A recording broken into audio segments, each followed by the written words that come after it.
هدي الحبيب يقودني وبنوره تصفو الحياة. سار في درب النبي صحب وأشراف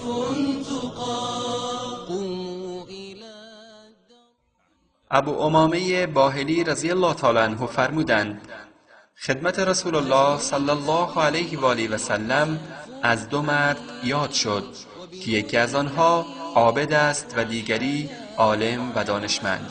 رسول الله صلی الله علیه و آله و سلم فرمودند برتری دانشمند بر عابد همانند برتری من نسبت به پایین ترین شماست. سپس رسول الله صلی الله علیه و آله و سلم فرمودند همانا الله و فرشتگان و اهل آسمان ها و زمین و حتی مورچه های داخل لانه و ماهیان داخل دریا برای معلمی که به مردم نیکی می آموزد دعای خیر می کنند. وبنوره تصفو الحياة.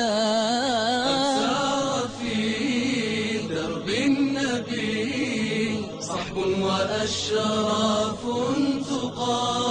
قوموا إلى الدرب المضيء نسمو ونرقى في علا ونعانق العيش الهنيء. نحيا ونرشف من شذا نحيا ونرشف من شذا